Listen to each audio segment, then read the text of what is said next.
You're listening to the Corbett Report. CorbettReport.com. Welcome, ladies and gentlemen. Welcome to another edition of the Corbett Report. I'm your host, James Corbett, coming to you as always from the sunny climes of Western Japan, here on the 30th day of July 2012. I'd like to invite all the listeners once again to check into my website, CorbettReport.com, where you can find previous editions of this podcast, as well as interviews, articles, videos, and radio programs that I've created and conducted over the past 5 years, available completely commercial-free and free to download for your listening and viewing pleasure. I'd like to also let people know that I was recently a guest on the Deadline Live program with Jack Blood at deadlinelive.info.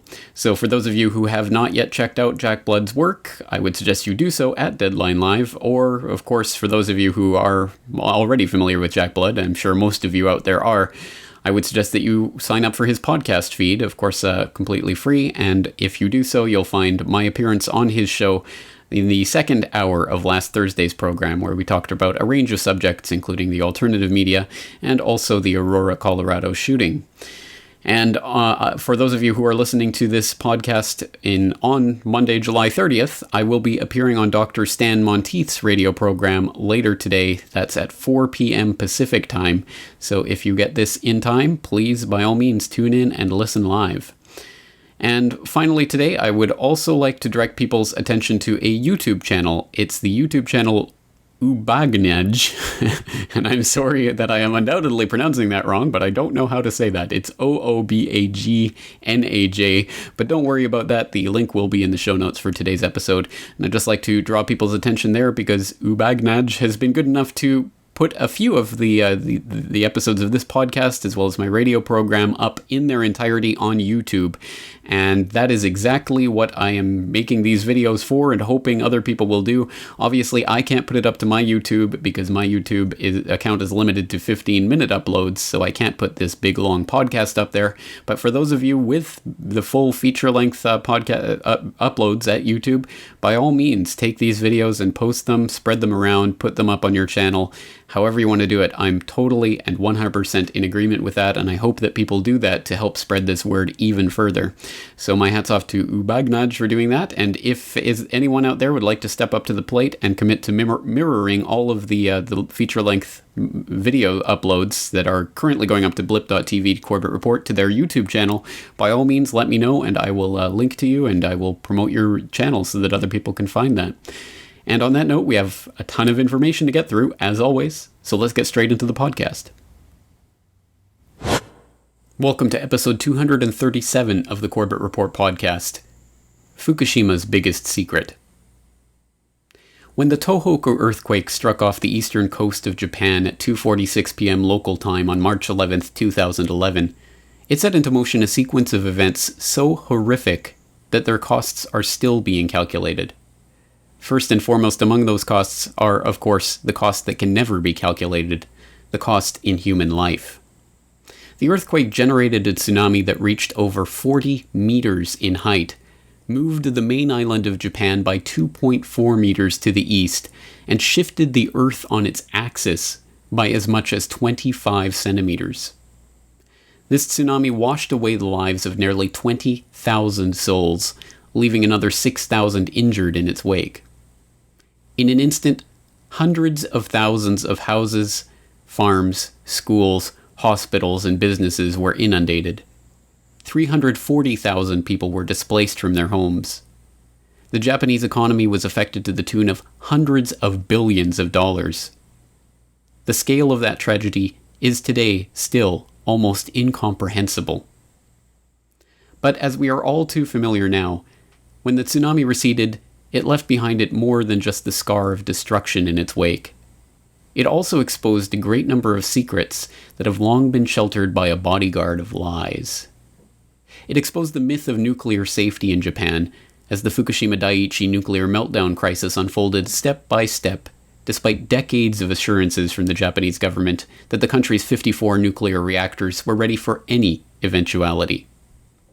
It exposed the government regulator collusion that helped that nuclear industry to flourish in the face of the widespread and long-term opposition of the only public ever to face the effects of nuclear weapons dropped in wartime. It exposed the slipshod and often illegal practices that have long been woven into the fabric of the Japanese nuclear industry, with workers' salaries being skimmed off by subcontractors, workers forced to wear lead shields over their dosimeters to cover up their true radiation exposures, and dozens of other abuses that have been uncovered in the wake of the scandal. It exposed the complicity of international organizations like the IAEA, the WHO, the OECD, and others in facilitating the worldwide nuclear industry by covering up and downplaying that industry's failures, even while touting the necessity of nuclear energy. But perhaps most significantly of all, in the long term, that devastating earthquake and tsunami exposed the biggest secret: that the myth of the necessity of nuclear power in Japan is just that. A myth. A grave decision to solve a grave crisis. That was Prime Minister Yoshihiko Noda's message to his people after he approved the restarting of 2 Ohi nuclear reactors in western Japan. Recent surveys suggest most in his country want to abandon atomic energy, but the Prime Minister says he had no choice. Parts of Japan are facing a severe power shortage. I had to reach one conclusion while the public opinion was polarized. I take full responsibility. I cannot put people's safety and livelihood at stake by not restarting the nuclear reactors. I ask for the nation's understanding that this is a decision based on trying to protect the people. This is the lie as it has been presented to the people of Japan, and indeed the people of the world, for decades now. That Japan, being a resource-poor country that it relies so much on energy imports in order to satisfy the demands of its people and its industry, just simply cannot afford not to have nuclear power. That nuclear energy is the key to solving Japan's energy crisis. But this is a myth, as has been demonstrated amply over the past 18 months, and the sequence of events that led to the shutting down of all of Japan's 54 nuclear reactors for a brief period earlier this year, before 2 of those reactors were brought back online. Supposedly, as Japanese Prime Minister Noda argues, because Japan simply cannot get by without that nuclear power. But as I say, this lie is being exposed, and although it is deeply ingrained in the public's imagination, little by little the public is coming to realize that it is a myth that has been propounded by a government that is very much in collusion with the nuclear energy industry. This is a point that was made in some detail and with some eloquence by Eileen Miyoko Smith of Green Action Japan in a recent appearance on Al Jazeera's The Stream. But Eileen, I'd like to direct another tweet to you and a video comment in a second. Politico News says Japan pretty well has no choice if they want to survive. And that's a sentiment that's being echoed by a lot of members of our community. Have a listen to this video comment and let me know what you think. Hi, my name is Christos from Cambridge, Massachusetts. Japan is one of the most developed countries in the world, but before the earthquake, it was generating 30% of its energy from the nuclear plants. It was actually targeting to generate 40% of its energy from the nuclear plants. So the people who honestly do not want nuclear energy, I think they fail to understand how dependent Japan is from nuclear energy and how much the country needs it. So Eileen, as he says, Japan needs nuclear energy. What are your thoughts? Okay, it's natural this person commented this way because the PR has been incredible through the decades that Japan had to have nuclear power or wouldn't survive. First of all, it's not 30% of Japan's energy is dependent on nuclear. It's 30% of electricity in Japan is dependent on nuclear, has been. Interesting enough, this May 5th, all the nuclear power plants shut down, and for nearly 2 months, we had zero nuclear power, and, Ginza was lit up, Tokyo's operating. People from Europe come and they thought that Japan is going to be dark, and they realized that there's this overuse of electricity even now with zero nuclear power. Then now 2 plants have gone online, and the argument is during the peak in the southern part of Japan that's when we need the most electricity and we have to have nuclear power. But it turns out that these 2 nuclear power plants are operating, but still we have enough capacity that there is a margin of safety that even if these 2 were not operating, we'd be okay. So the myth now, and the whole country now knows, because we had a couple months without nuclear power, hey, we're surviving, we're okay. Now, this doesn't mean long-term, immediately, things are going to be that easy. But as far as, turning the lights on, operating the country, we don't have to have nuclear power. Well, she did say it at the end there, but it bears repeating that it is not going to be an easy process to transition off of nuclear power, if that is indeed what Japan decides to do by any means, and it simply won't be a matter of snapping our collective fingers to make that happen. It's going to be a long and hard and fought-out process to really replace the industry, which hitherto has been providing 30% of Japan's electricity. And that's a pretty huge hit for any country to take, and it's not one that has been taken lightly so far. Of course, Japan has managed to keep the lights on, and because of that, I'm able to come to you, for example, on a daily basis here at CorbettReport.com. But only through some Herculean efforts, and certainly not the types of efforts that could be sustained for long periods of time without some sort of significant transition taking place. So that, for example, one of the ways that the lights have stayed on is because of last year's effort during the summer months to reduce energy consumption especially in the eastern half of the country, which resulted in 20% reduction in energy usage over peak summer times, which is quite an incredible feat on the behalf of the people living there in eastern Japan. But certainly that's not something that would be expected to happen every year from now on. It was something that was the result of a very protracted, very difficult, very hard-won effort. Another of the hard-fought efforts that have made this possible has been simply a spending of money to make it happen, and that's reflected in a story that was posted just a few days ago to FukushimaUpdate.com, which I hope you are checking out on a daily basis. Fuel imports put trade deficit near 3 trillion yen. And it says the trade deficit grew to a record 2.915 trillion yen from January to June as rising energy imports more than offset a recovery in exports, the government said Wednesday. The sluggish outcome highlights the difficulties faced by the economy, which has been affected by a stronger yen, a gloomy global outlook amid the sovereign debt crisis in Europe, and growing demand for non-nuclear energy resources. So certainly there has been a large increase in imports, mostly in the form of liquefied natural gas, LNG, which has been the single greatest increase in imports during this crisis as Japan has struggled to meet its energy production needs in the wake of the taking offline of almost every single reactor in Japan. But having said that, it is not nearly as Herculean a task to replace nuclear energy in Japan as the government would want people to believe, and that is something that is said advisedly and that we can demonstrate from some of the stories that have emerged in the wake of the Fukushima crisis. We can turn back to August of last year for a story that comes from Asahi.com that says dodgy data led to overestimate of electricity demand. Quote, the government's estimate of electricity demand for the area covered by Tokyo Electric Power Co. was based on flimsy data that was inflated by about 20% from actual figures compiled by the Agency for Natural Resources and Energy.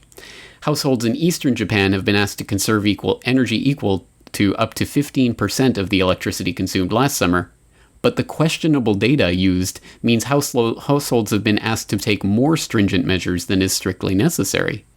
The electricity demand estimates issued by the Agency for Natural Resources and Energy in May stated that at 2 p.m. in midsummer, households with someone at home would use 1,200 watts of electricity. The average for all households would be 843 watts. Those figures are considerably higher than the amount of energy that was actually used, however. According to an agency study into the relationship between electricity rates and usage volume, last summer's peak usage hours showed that households where someone was home used 1,000 watts, about 200 watts less than the estimate figure. I'll let you continue reading into the details of that story, but basically what the story was indicating is that the Japanese government was using dodgy numbers in order to come up with their estimates of how much people would have to conserve in order not to have the energy crisis in Japan last summer. So in August, they say, oops, those numbers we told you about they were kind of wrong, so you didn't actually need to conserve that much energy, but good for you, Japan. So that was one of the first indications that there was something amiss in the types of calculations that were going on, trying to find out how much energy Japan had, how much it needed, and how much it was using in terms of the peak electricity demand season of summer. And earlier this year, again, there started to come out new indications that perhaps things were not quite as dire as we were originally told. And this comes from Reuters from January 26th of this year. Japan sees no mandatory power cuts in summer. Trade Minister Yukio Edano is confident that Japan's utilities will meet power demand this summer without needing the government to impose a mandatory 15% cut on large lot users as it did last summer, the Asahi newspaper quoted him as saying in an interview. Edano, the nation's top energy official, also told the paper that it is possible that no nuclear plants will be producing electricity this summer. Japan's push to restart nuclear reactors shut for maintenance by proving their safety through stress tests and plans to let them operate for as long as 60 years has sparked an angry response from the public, wary of atomic power in the aftermath of the Fukushima disaster. Well, understandably so, certainly, especially when it turns out that, those mandatory cuts we were asking people, well, we probably won't need them this year. And even more remarkably, in May of this year, even some more remarkable information came out showing that not only was there not the incredible shortage of power that had originally been predicted by the Eastern and Western electricity boards, but also that there may in fact be a surplus of energy in some areas of the country, despite the fact that at the time that this particular article was written, every single nuclear reactor in the country was shut off. This comes from May 10th of 2012, and it's from the Japan Times. Kansai to face the heat, reactor-free. Quote, Kansai firms are individuals are bracing for a long summer as contradictory predictions from Tokyo, Kansai Electric Power Company, and renewable energy advocates are stirring concern over how much electricity will be available, but not fueling a desire to restart 2 nuclear reactors that would ensure sufficient power. Since February, when local media reports suggested the Kansai region could face a 25% shortage of electricity this summer without nuclear power, the question of how much electricity was really available has been the subject of debate and doubt. Over the past 3 months, the projected shortage has been steadily revised downward. The latest prediction, announced by the central government earlier this week, was that the area served by KEPCO faced a maximum 14.9% electricity shortage without nuclear power. Skipping down to later in the article, a joint Osaka Prefecture City Environmental Strategy Committee, comprised of renewable energy experts and KEPCO critics, has been meeting with KEPCO officials since February. Tetsunari Ida, head of the Institute for Sustainable Energy Policies and a committee member, believed that instead of a huge electricity shortage, there is enough available power from other sources that, combined with basic conservation measures, will mean a slight energy surplus. End quote. Well, regardless of the exact numbers, and who knows if we'll ever get them, really, from sources like the government that have an investment, quite literally, in the nuclear energy industry and being the PR spokesman for them rather than the regulators of them, well, even if we never quite get the full handle on what the energy situation was or is, there is at least ample room for doubt over the most dire warnings that were being issued earlier this year as the nuclear energy crisis was due to hit this summer. Well, here we are with 2 reactors so far online, 52 reactors offline, and once again, still the lights are on, the power is up. So it is a very interesting situation, isn't it? And it does certainly mean that in the wake of the turning on of those 2 reactors earlier this month, it does beg the question of whether or not Noda and the Japanese government were interested in saving Japan from the energy crisis, or merely saving the Japanese government from the embarrassment of having to admit that there was no crisis, at least not in the way that they said that there was. And it also raises the question of whether or not the reactor restarts and the scramble to get those reactors back online were not due to the energy crisis that was supposedly coming, but because there is now an increasing tidal shift in opinion here in Japan, where the vast majority of the public are now against the nuclear industry. Public support for nuclear energy in Japan also seems to be slipping. Tens of thousands of demonstrators held their latest post-Fukushima protests aimed at pressuring the government to decommission power plants. Organizers say the rally was the biggest since the March 2011 disaster.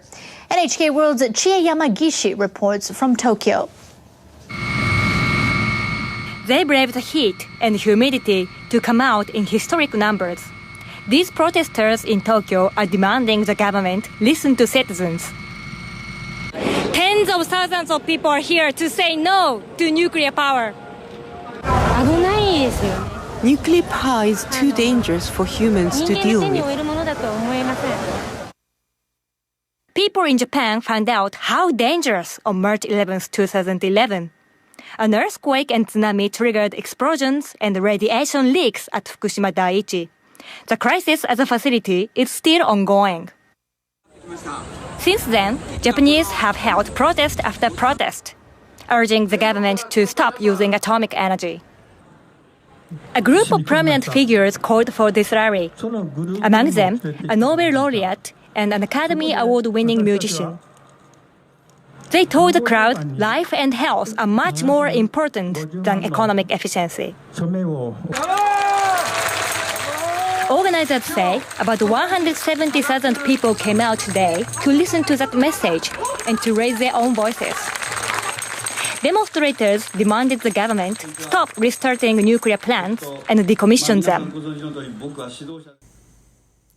Indeed, it seems that every week here in Japan brings with it a fresh round of protests against the nuclear energy industry, and it seems that every week those protests get louder and stronger as the numbers involved continue to swell.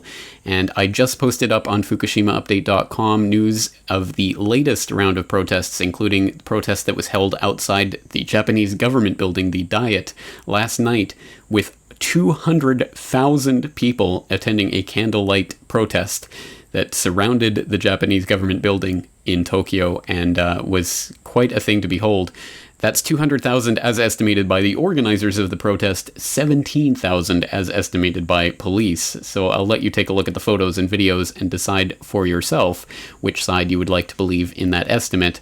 I'm sure the truth is probably somewhere in the middle, but still, it is a staggering number of people who are very much involved in protesting against the industry in this normally quite complacent country where large-scale protests have not been seen politically for a good number of decades, with a public here that is, well, world-renowned for being quite complacent politically.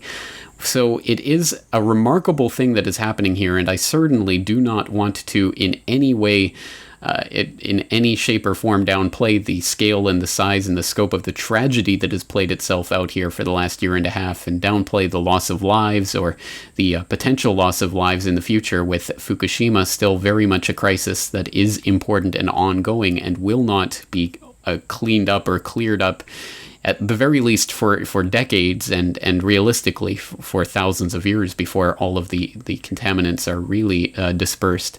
But what we have here is a remarkable political opportunity that I think presents itself absolutely in no other polity in the world quite so clearly and quite so transformatively as it does here in Japan, with a vast number of people in the public, I would say the vast majority of the public, quite strongly on the side of shutting down the nuclear energy industry. And this presents an opportunity if the political establishment can be made to go along with it, and that is another question entirely, but it does present the opportunity to truly transition off of nuclear power and into alternative energies in a profound way. And I would like to take a moment for all of those people who are caught up in the man-made global warming scam ideas of whether or not carbon dioxide is driving climate on this planet and is sending us towards eco-catastrophe. Clearly, I'm not a believer in that premise, but even if you are, even if you're not, the idea that alternative energies can and really should play a significant part in the electricity future of Japan is beyond dispute. Certainly oil, gas, coal, and LNG, liquefied natural gas, cannot represent the future of Japan, because all of that is imports, and Japan simply cannot afford to continue to import the scale of resources that it needs in order to produce that type of energy on an ongoing basis. So I think simply replacing nuclear with fossil fuels for Japan is not a long-term answer, which means there has to be other answers. There has to be alternative energy answers. And even though I am not a believer in man-made global warming, and I am not a believer in the peak oil catastrophe hysteria, I do very much believe that fossil fuels as the basis for the world economy is a disastrous, horrible system, and the fossil fuel industry has been cornered since its very inception by the Rockefellers and people like that, who are very much interested in one thing and one thing only, which is maintaining their death grip over the world through their cornering of the market in terms of energy needs. And if the entire world energy supply runs on fossil fuels, that very much plays into their hands. So while I certainly don't subscribe to the idea that we have to stop using fossil fuels or Mother Nature will die, I certainly don't subscribe to the idea that humans should subject themselves to that eternity of torture of being at the whims of the people in control of that fossil fuel industry, and who will increase or decrease supply as they wish, because scarcity is artificial scarcity, and send countries off to war and move countries around the geopolitical chessboard in search of this fossil fuel. I think it's a ridiculous way to run human civilization, and clearly if we are to progress into the next stages of development, we will need other forms of energy production. And I think this is truly the opportunity and the possibility that Japan is staring at right now. But the question, of course, becomes, if it is not to be nuclear power that will be the generating capacity and the solution for Japan's energy problems in the future, what will be that potential solution, or those potential solutions, perhaps we should say? Well, let's take a look at some of the numbers and figures. Before the Fukushima crisis, Japan had an electricity generating capacity of 282 gigawatts. And already, right now, in Japan, they are well on the way to producing as much as 10% of that total capacity simply by solar power. And that's through a combination of incentives and subsidies and other things that the Japanese government is doing in order to increase the generating capacity of solar in households here in Japan, as well as on a larger scale with even some solar farms. So the projected targets for solar power production in Japan is to have 28 gigawatts of solar capacity online by 2020, 53 gigawatts by 2030, and 10% of total domestic primary energy demand by 2050. That's a pretty ambitious target, but if it can be met, I don't see how anyone could have a problem with having more solar capacity. Certainly solar is a very transient and very unpredictable way of generating electricity. It depends, of course, on the vagaries of the sunlight itself, and it is not the only solution. It cannot be the only solution for producing power, but certainly to the extent that it does produce power, I don't think anyone can argue against it.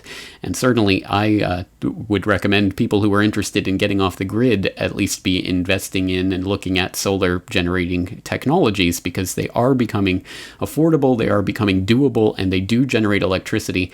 And recently in Japan, they have instituted a feed-in tariff whereby the electricity companies are mandated to buy a certain percentage of their electricity from consumers who have excess capacity from their solar panels on their house. So they are getting paid 42 yen per kilowatt hour for producing the energy and feeding it into the system, which again, I think is win-win for a lot of people. I would obviously prefer, as a voluntarist, for the government to have absolutely no part in this whatsoever, but insofar as we are forced to suffer in a world where governments do exist, it's certainly better that they put their energy into directing this type of transformation of society in terms of getting more people off of the grid or on the grid in terms of producing for the grid, which I think is a good thing. And it does lead to a greater capacity. So once again, it's definitely not the answer, but it is certainly part of an answer to developing an alternative energy capacity for Japan. And again, some more information about that, not just the domestic generating capacity, but also commercial capacity, comes from a January 2012 article from the Japan Times, Huge Yamanashi Solar Farm Online. Quote, a solar power plant with a capacity of 10 megawatts began operating Friday in Kofu, Yamanashi Prefecture. The Kome Kuriyama power station, built by Tokyo Electric Power Co. on a 12.5 hectare site, is one of the largest photovoltaic facilities in Japan and produces enough electricity to power around 3,400 homes. The site is being leased to TEPCO for free by the Yamanashi prefectural government.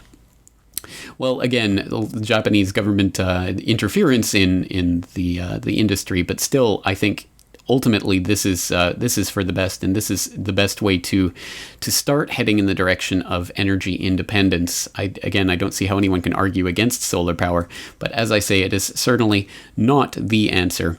Japanese sell more solar power back to utilities. This from Reuters.com from January 2012. Japanese small solar power owners, householders, and small businesses sold 50% more power to utilities last year than in 2010, Reuters calculations based on unofficial data showed on Wednesday.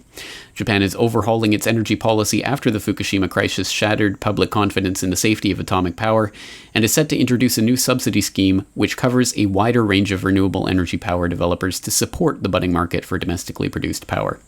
So again, there are definitely some ideas out there about getting more photovoltaic generating capacity online and on the grid, and I think that is definitely part of the solution, but it is certainly not the whole solution. So what else can we turn to for alternative ways of generating energy? Well, strangely enough, one of the answers might well be nuclear, just not the type of nuclear that you're thinking. Molten salt reactor. A decade before he called nuclear power society's biggest Faustian bargain, Alvin Weinberg was one of the country's leading nuclear physicists. He invented the light water reactor, the world's most common kind today, the type used at Fukushima. But in the 1960s, as director of Oak Ridge National Laboratory, he began to pursue another idea, called the molten salt reactor. Instead of operating at high pressure with a solid fuel made of uranium, it worked at low pressure, using a liquid fuel that could be made of thorium. Thorium has many advantages. It can produce about 90 times as much energy as uranium and a fraction of the waste. And that waste isn't useful for making bombs. The reactor was considered walk-away safe because it relied on physics, not machines or humans, to keep the reaction under control. So far, the molten salt reactor experiment has operated successfully and has earned a reputation for reliability. I think that someday the world will have commercial power reactors of both the uranium, plutonium, and the thorium-uranium fuel cycle types. I think when people see it, they understand it a lot better. So a light water reactor, you're constantly trying to keep it from going out of control. You're constantly trying to manage it with control rods and moving the fuel rods. Molten salt reactor is the opposite. You're constantly trying to keep it liquid. You're trying to keep it reactive. You're trying to keep it circulating. And if it ever stopped, it would just drain down into the drain tank or solidify in place or just stop reacting. So it's just a much better design overall. This thing can't explode. This thing is ready to explode. And you got to have redundant systems. You got to have a pump and a pump and a pump and a pump. You know, it's not walk-away safe. It's not self-controlled. You need, computers and operators and controllers to constantly monitor this thing. Whereas this thing's completely self-regulated. If an earthquake and a 747 and a tidal wave hit it all at once and the chamber tipped over, what would happen? The fluid would flow into this hot cell, down this pool, and into this storage tank. Despite some hiccups, the reactor ran successfully for a record 6 years. But Alvin Weinberg's concerns about the safety of light water reactors, which were then being built in the United States, had made him unpopular inside the Nixon administration. In 1973, he was fired, and the reactor was shut down. The project was eventually terminated, but I still think that, well, eventually people will come back to this way of trying reactors.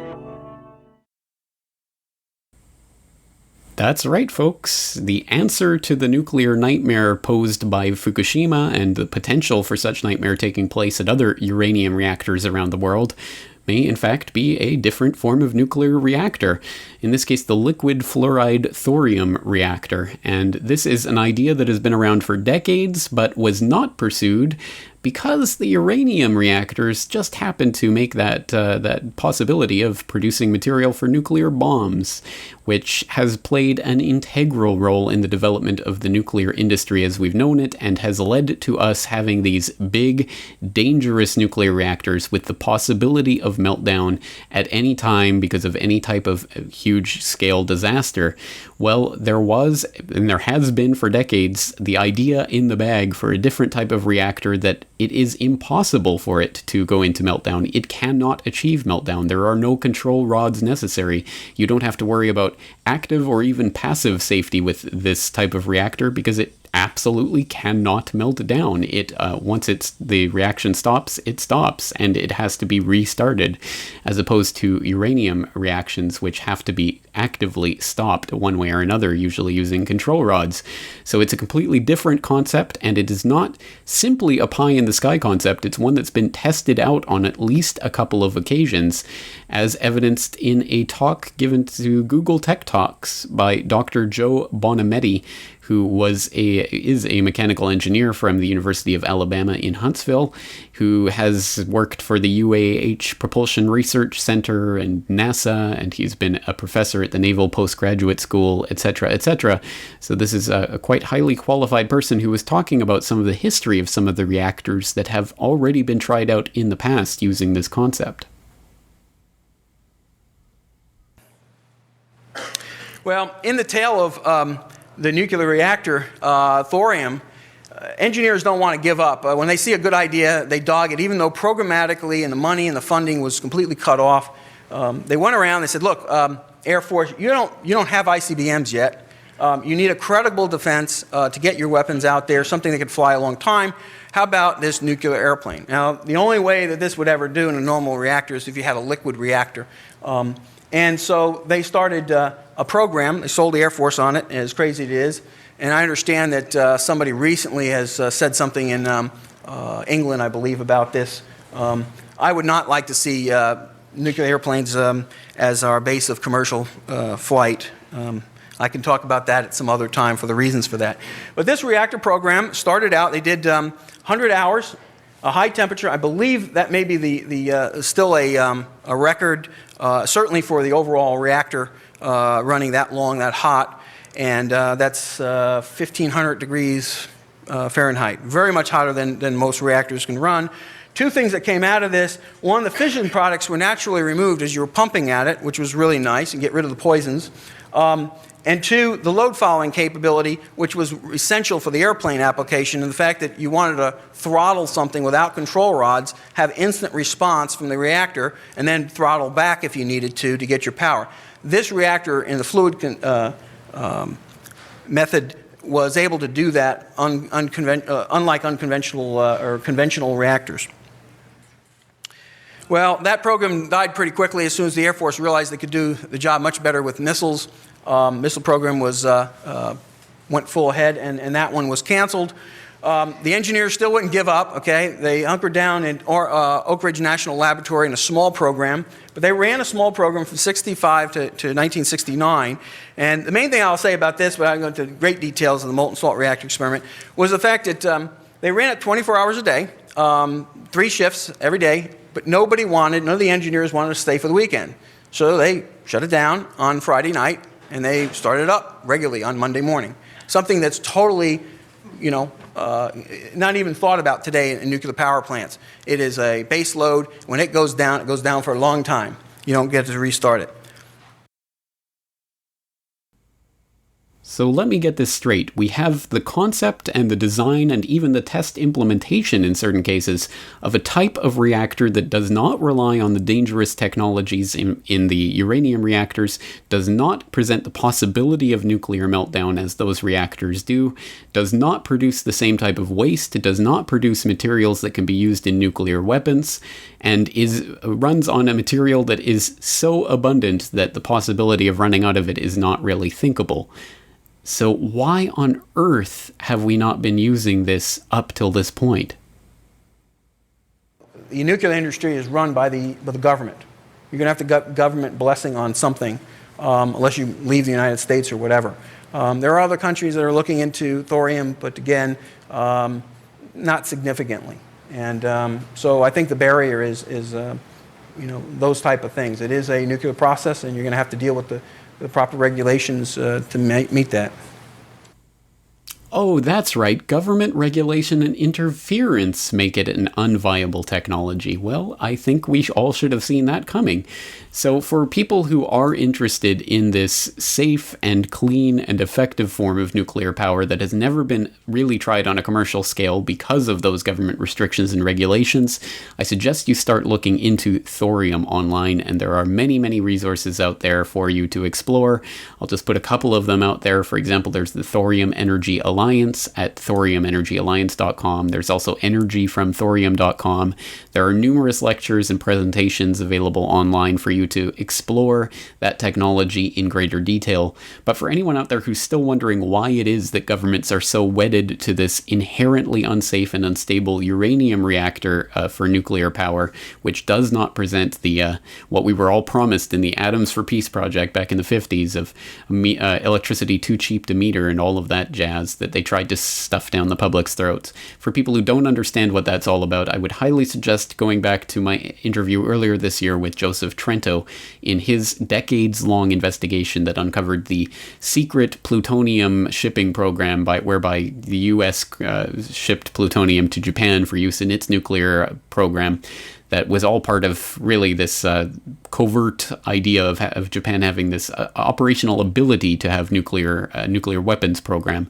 Basically, with the flip of a switch, the nuclear energy program here in Japan could very easily be turned into a nuclear weapons program if and when that opportunity presents itself. And that is exactly what underlies the Japanese nuclear energy program, the American nuclear energy program, and indeed every nuclear energy program hitherto tested in the world, is the underlying idea that the uranium byproducts of those reactors can be used as the fissile material for weapons. That is why we have these designs. That is why we are living with these ticking time bombs in so many countries around the world, and certainly here in Japan. And that is what is driving the politics. So it is a mighty behemoth indeed to try to slaughter the uranium reactor mindset that has unfortunately infested itself and become that underlying infrastructure that makes it the 8,000-pound giant that can that thinking of displacing it as the nuclear power paradigm is extremely difficult. But again, it won't happen without political will, and political will can't be garnered without people at least looking into the issue of alternatives like liquid fluoride thorium reactors. But having said that, we've explored solar, we've explored thorium nuclear reactors. There are other untapped natural resources here in Japan, one of which is geothermal energy. Of course, for an island nation here on the Ring of Fire with volcanic activity and all of that underlying this very seismically unstable nation, there is a huge potential for geothermal energy here that is not nearly being tapped as much as it could be. Currently, it's the geothermal plants here in Japan. There are 19 of them, and they are producing 535 megawatts of power a year, which is not a huge amount by any means. But it could be so much more. And for that, we can turn to an article from the Japan Times from September of 2011. Geothermal trove lies mostly untapped despite energy crisis. And this article says, quote, "Conventional wisdom holds that Japan has few natural resources, but geothermal advocates have long argued such thinking ignores this form of energy. A survey by the National Institute of Advanced Industrial Science and Technology in 2008 shows Japan ranks third worldwide in geothermal resources, behind Indonesia and the United States.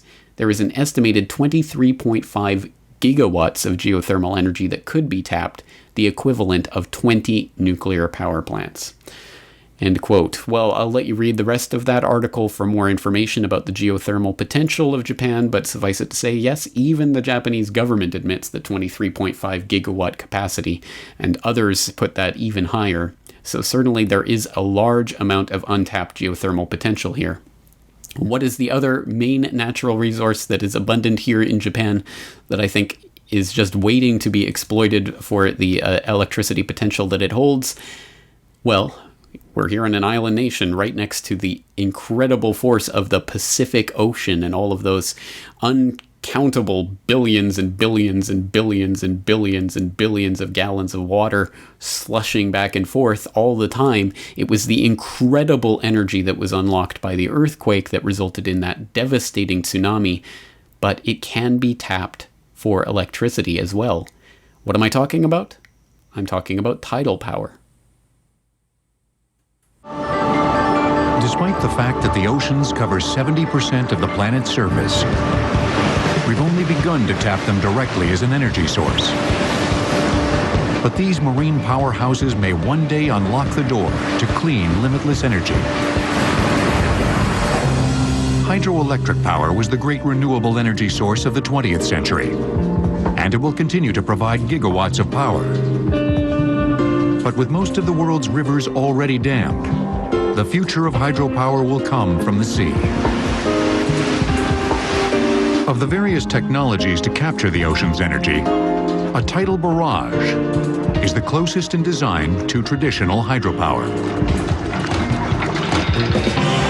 The barrage is essentially a dam, collecting water from high tide until there's sufficient potential energy for power generation, then forcing the water through turbines when released during low tide. The world's largest and oldest tidal barrage at Lorence, France, began producing power in 1966. Today, it still powers 240,000 homes. A more recent technology known as tidal stream power uses propeller-like turbines to capture the kinetic energy of underwater currents. And that's one that we could do in all manner of places because the tidal flow, of course, takes place everywhere on Earth. And harvesting those could be done quite well and doesn't even have to be at the surface. The issue, though, is that the marine environment's pretty tough to deal with. There's corrosion, parts being banged back and forth. Often the cost of managing those in terms of repairs can be quite large. But we're seeing new work on that. Much of the work is taking place in the British Isles, where companies such as Marine Current Turbines are thinking big, sinking massive pilings into the ocean floor and letting the turbines do their work.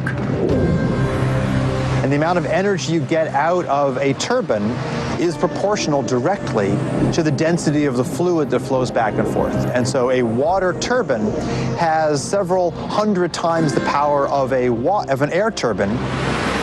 Wave power is an even newer technology, yet it may hold the most promise of all, since wave power can be captured anywhere on the ocean. In this design, a 450-foot chain of pipes, connected by hinged joints, sits semi-submerged on the ocean. Each motion of the waves is resisted by hydraulic rams located in the hinges. This action pumps high-pressure oil through hydraulic motors, which drive electrical generators.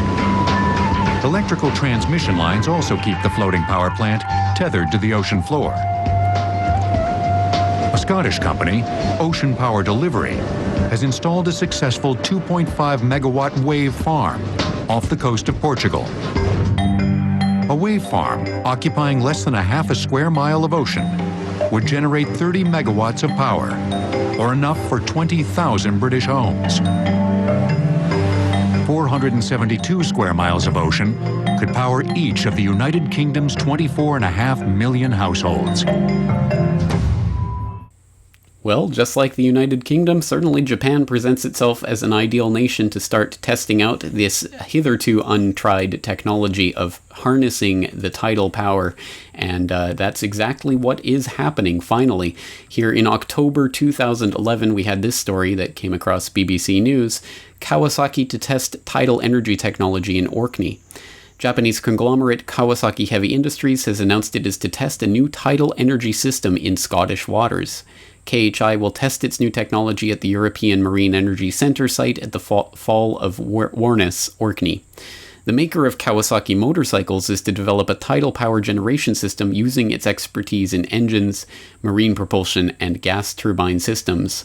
First Minister Alex Salmond welcomed the announcement. He said, "It is a very welcome recognition of Scotland's vast marine renewables potential. Japan is one of the great industrial nations of the world, and I am encouraged that it shares Scotland's vision of building on a strong engineering heritage to harness our natural resources and generate clean, renewable power that can reduce harmful emissions and tackle global climate change," end quote. Well, again, this is going to be sold to the public in the name of global warming, but however it's brought to the public's attention, once again, I think even if you don't agree with that particular propaganda, it does not hurt to have this type of clean, renewable energy that is truly a sign that we can actually get out of the death grip that the petrochemical companies have had on our society for a century and a half. And for more on that, I suggest you check out The Last Word on Snake Oil. One of the goodies that I keep up my sleeve that's sitting there in the archives that not a lot of people know about. At any rate, this is an idea that has continued to develop, and in May of this year, for example, we had this story from japanfs.org. City of Kitakyushu starts test of tidal power generation in Kamon Straits. The city of Kitakyushu in Fukuoka Prefecture, southern Japan, began a full-scale trial of tidal power generation at Nika Whiskey Distilling Co.'s Moji factory on March 17, 2012. An experimental tidal power generator has been set up next to the jetty at Moji factory, where it faces the Kamon Straits, one of the fastest tidal currents in Japan. The test aims to verify power generation capacity and to confirm such issues as the cost and maintenance frequency required. All right, well, so there you go. There's at least the tests underway, and more action is being taken at the political level to make this happen. We have from the University of Maine earlier this year, Japanese delegation signs tidal energy research agreement with UMaine. University and government officials from Japan were in Orono this week to sign a research agreement between the University of Maine's Tidal Power Initiative and the North Japan Research Institute for Sustainable Energy of Hirosaki University. The groups hope to foster scientific cooperation and academic exchange between the two universities, advancing the development of sustainable tidal energy in both the US and Japan. And even more comes from AsianPower.com, 27th of March 2012, tidal energy added to Japan's energy mix. Japan's post-Fukushima search for new sources of electrical power has led it to tidal energy. The country's first tidal turbine will be delivered this October. The new turbine, made by Tocardo BV International of the Netherlands, will serve as an important demonstration of tidal technology in Japan. And it goes on to note that the current Tocardo turbines have a output capacity of 100 to 200 kilowatts, but they are currently working on a 500 kilowatt and a 1 megawatt offshore turbine. So start to add those up, and again, it starts to add up into something significant that can produce electricity. Again, there is no shortage of ideas out there of different ways of producing electricity. It depends where the political will is.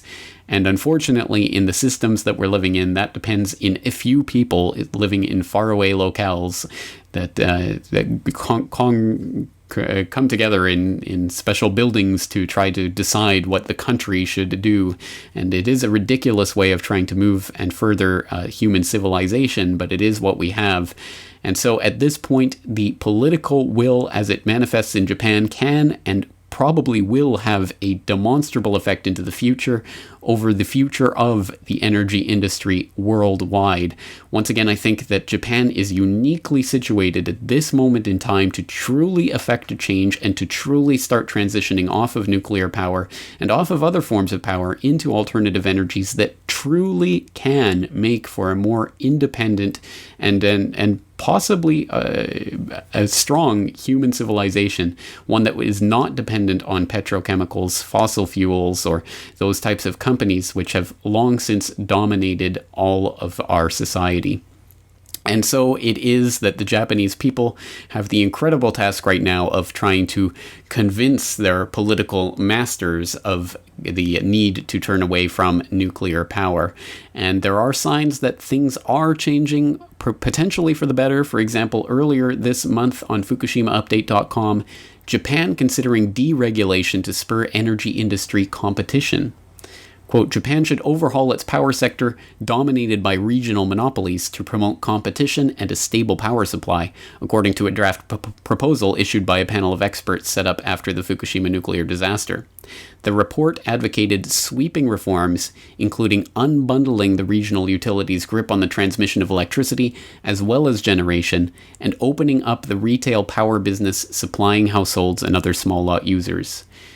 Well, absolutely incredible, and it is certainly starting to happen that there is the political will behind the idea of deregulating the energy industry so that it does not become a regional monopoly system whereby corrupt to the bone corporations like TEPCO end up causing billions upon billions of dollars of damage and then simply cannot pay for the damage they cause, so they end up getting bailed out by the taxpayers who end up nationalizing the losses after TEPCO has privatized the profits. Just an unthinkable, horrendous system that has to change, and there is the incentive right there right now for it to change. But that doesn't by any means mean that it is going to change. And certainly right now, the Japanese politicians of both the Japanese equivalent of the two-party system in America, really more like 1.5-party system here, and both sides of this system proclaim that nuclear energy is absolutely needed, and it's not a question of whether we need nuclear energy, but how much. So there is currently some Japanese government reports that are being worked on that will determine whether or not what percentage of nuclear energy needs to be in the mix in the future in Japan. And unfortunately, it's not helped along by things like this from the OECD, which just released a joint report with the International Atomic Energy Agency. And we have news from this from FukushimaUpdate.com just earlier today. OECD, nuclear expansion on track despite Fukushima. Strong expansion of nuclear power as a carbon-free energy source in Asia is expected to press ahead despite the Fukushima accident in Japan that soured sentiment in some countries, a benchmark report says. An earthquake and tsunami crippled the Fukushima plant in February 2011, leading to the closure of Japan's 50 reactors and spurring Germany to pledge to close all of its nuclear reactors by 2022. Nuclear energy had been gaining momentum as an energy source for nations seeking to reduce harmful carbon emissions, but the Japanese accident caused second thoughts in some countries. World nuclear capacity is, however, expected to grow by 44 to 99% by 2035, according to a biennial report from the UN nuclear body and the Organization for Economic Cooperation and Development. End quote. And so it is that the same international bodies that have always promoted the nuclear energy industry are now still continuing to pimp for that industry, even in the wake of the horror that has played itself out at Fukushima and the widespread growing public opposition to that industry and that form of energy. And so we are truly at a crossroads, and nowhere more so in the world than here in Japan, where the population truly has the chance at this brief window of opportunity to make their voices heard and to affect the political transformation that could potentially start a true revolution in terms of energy security and energy independence, not just for Japan, but as a model for the rest of the world to follow. And the question is whether or not the Japanese people will be able to affect that. It's a very, very big topic, and one that I will continue to be covering here on this podcast, in my radio show, and on FukushimaUpdate.com. So I hope you will stay tuned as we buckle down and settle in for the next several months of what should be a very interesting political debate here in Japan. But that is all we have time for today. So once again, I am James Corbett of CorbettReport.com, thanking you so much for joining me this week, and asking you to join me again next week for another edition of the Corbett Report. summer